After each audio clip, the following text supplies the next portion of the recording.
Are you in control of your life? You think you're the one making the decisions. You wake up in the morning, grab your phone, scroll for a few minutes, and you feel like you chose to do that.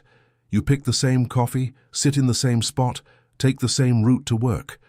You think that's just who you are, your habits, your personality, your life. But here's the question that nobody really wants to sit with.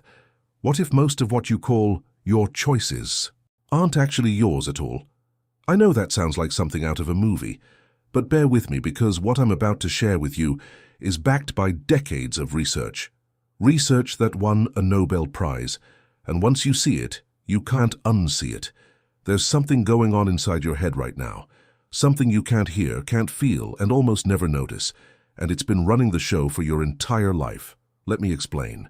In the 1970s, a psychologist named Daniel Kahneman, along with his partner Amos Tversky, started asking a deceptively simple question. Are people actually rational when they make decisions? Not in theory, in real life. What they found was disturbing, because the answer was no, not even close. And this wasn't about people who were uneducated or emotional or careless. These were mathematicians, scientists, professors who literally wrote the textbooks on statistics, and they were still making the same predictable mistakes over and over again without ever realizing it. Kahneman described it like this: there are two systems running inside your brain at the same time. He called them System 1 and System 2. System 2 is the one you think is in charge. It's the slow, logical, rational voice in your head, the one that does the math, weighs the options, thinks things through. When you sit down to write a budget or solve a hard problem, that's System 2 showing up to work. But System 1 never sleeps. It's fast, automatic. It fires before you even know what's happening. It reads emotions in someone's face in milliseconds. It fills in the blanks before you finish the sentence. It decides whether something feels right or wrong before System 2 even gets a chance to think about it. And here's the part that changes everything.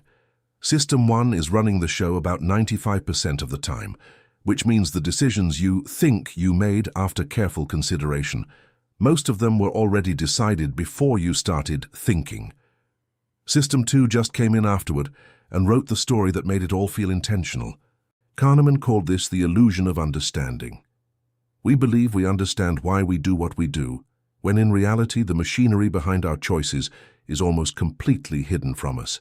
And I need you to stop for a second and really feel that. Think about the last big decision you made: a job, a relationship, a purchase you told yourself was logical. How much of that was actually System 2 thinking things through?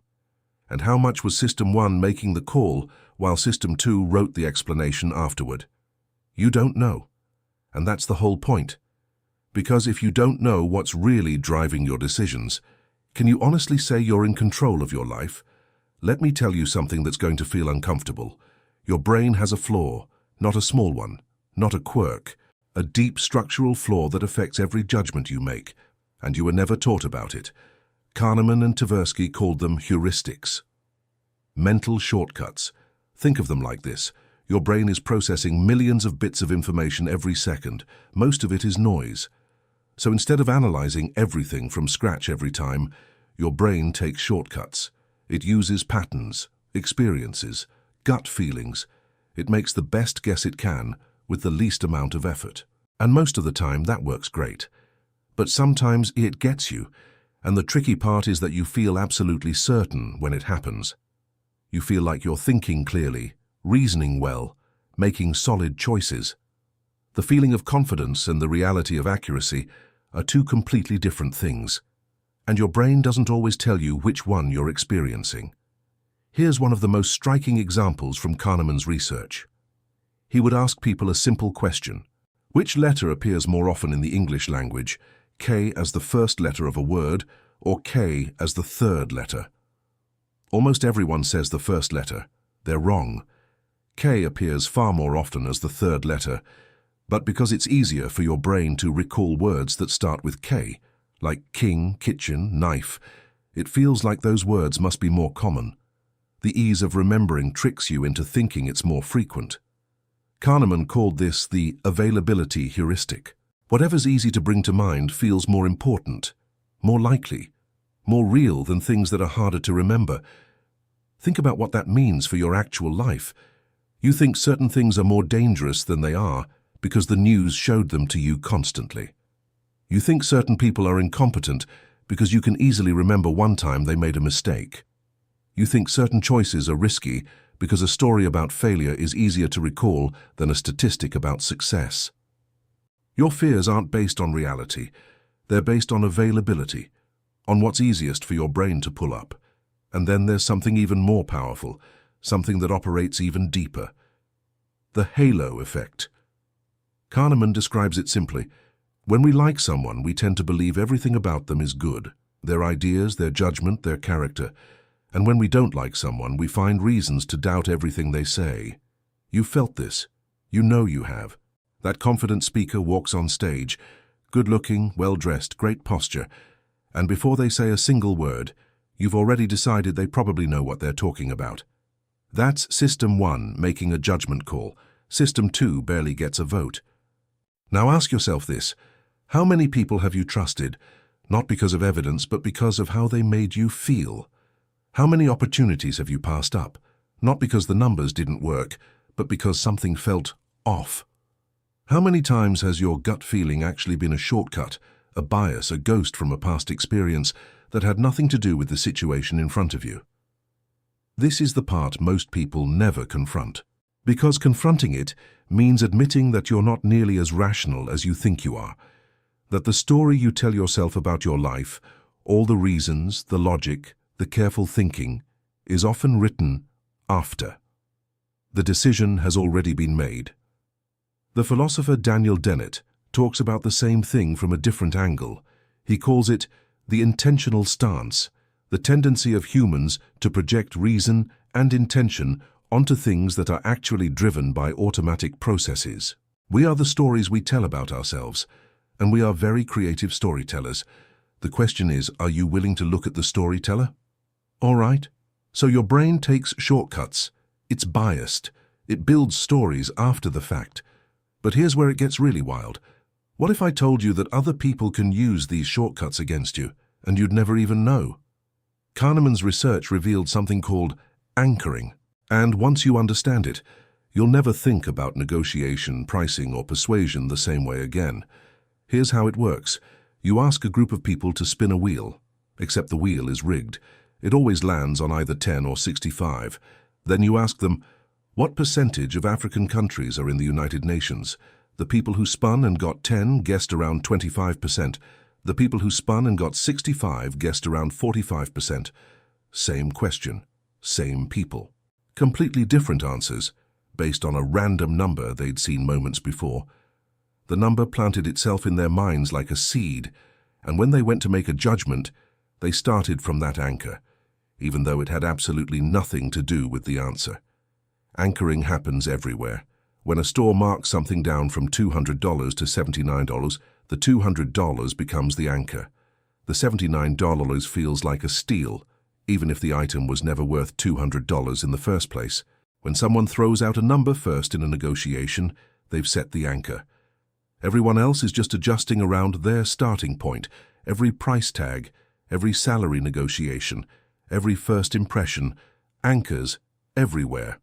And right next to anchoring is something called the representativeness heuristic. And this one will make you rethink how you judge people. Kahneman and Tversky told people about a guy named Steve. Quiet, shy, organized, detailed, loves structure.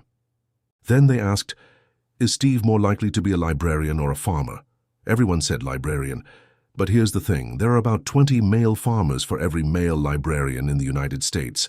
Statistically, Steve is much more likely to be a farmer, even if he fits the librarian stereotype perfectly. Our brains judge by resemblance, not by probability. We ask, does this look like the pattern I have in my head? Instead of, what are the actual odds here? And we do this constantly. We judge job candidates by how much they look the part. We write people off because they don't fit the image. We make predictions about the future based on how much they resemble past stories we've heard. The psychologist Philip Tetlock spent decades studying expert predictions, people whose entire careers were built on forecasting the future. Economists, political scientists, military analysts, and what he found shook the entire field. Experts were barely better than random chance at predicting events outside their immediate area of expertise, and yet they felt certain. They always had an explanation for why they were right, or why being wrong didn't count. Sound familiar? Because this isn't just about experts in suits. This is about every prediction you've ever made about yourself. I know how this is going to turn out. I can tell what kind of person they are. I'm just not the kind of person who succeeds at that. Those aren't facts, those are anchors.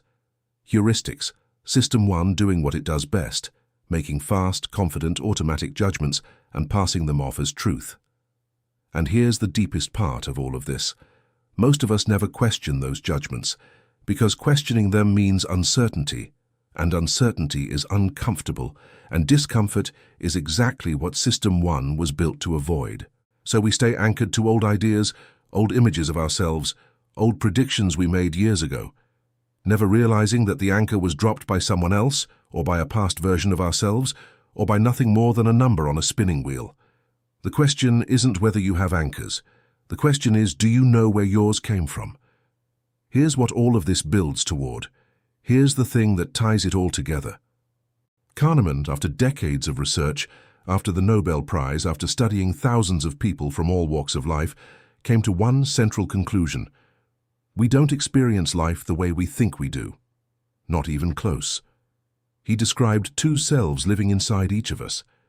The experiencing self, the one actually living through each moment, feeling things in real time, and the remembering self, the one that looks back, edits the story, decides what the experience meant. And here's the shocking part. The remembering self is the one in charge, the one making decisions, the one shaping your sense of who you are. But the remembering self is a terrible historian. It doesn't record everything. It doesn't weigh moments equally. It focuses on the peak, the most intense moment, and the ending. A vacation that was wonderful for 2 weeks, but ended with lost luggage and a flight delay, gets remembered as a frustrating trip. A difficult experience that ended in triumph gets remembered as a victory. This is called the peak end rule. And it means the story you're telling yourself about your past might not be the story of what actually happened. Think about that. Think about something in your past that you know was a failure, or a relationship you know ended badly, or a version of yourself you've decided was weak, lost, or broken. How much of that is memory, and how much of that is editing? Because if the remembering self is in charge, and it tells you a story about who you are, and that story is built on edited, selective, peak and ending filtered memories, then the person you believe yourself to be right now might be built on a story that was never fully true. Nobel laureate Richard Thaler, one of the founders of behavioral economics, built on Kahneman's work to show how we trap ourselves through something called the endowment effect. Once we own something, an idea, an identity, a belief about ourselves, we overvalue it. We hold on to it far longer than we should. We resist letting it go, even when the evidence says we should. We do this with things. We do it with jobs, with relationships. But the most powerful version, the one that affects everything else, is when we do it with our self-image. You hold onto the story of who you are like it's a treasure, even when that story is limiting you, even when it was written by a 12-year-old version of you who was just trying to survive, even when the person who wrote that story would barely recognize who you've become. And here's the part I really need you to sit with. Kahneman's greatest insight wasn't really about cognitive biases. It wasn't about heuristics or anchoring or the availability effect. Those were the mechanics. The real insight was this: you can become aware. System 1 is fast, automatic, powerful, but it isn't invisible. Not once you learn to look. The moment you slow down enough to ask, wait, why do I actually believe this? Where does this feeling come from? Is this my thinking or my autopilot? That's the moment System 2 wakes up and does its job. Not to take over, not to obsess over every decision, but to check in, to question, to create a sliver of space between stimulus and response. And in that space, choose. That's the skill. That's the whole game, not being perfectly rational. Not eliminating bias, nobody does that, not even people who've studied bias for 40 years, but building the habit of noticing, of catching yourself mid-story, of asking whether the choice you're about to make is coming from your actual values or from an anchor someone dropped in front of you 20 years ago. Somewhere right now, someone is waking up for the very first time to the idea that their autopilot has been running things. Maybe it was something someone said. Maybe it was a bad decision that finally forced them to ask why. Maybe it was a quiet moment where they looked at their life and thought, "This isn't what I would have chosen if I had really been paying attention." That person is at the beginning. They don't know yet how deep this goes. They don't know yet how many of their certainties are shortcuts, how many of their fears are misremembered stories, how many of their limits are anchors they never chose. But they're asking the question, the same question you started this with. Are you in control of your life? The answer isn't yes or no. The answer is you can be. But first, you have to see what's actually been in control this whole time. And now you do.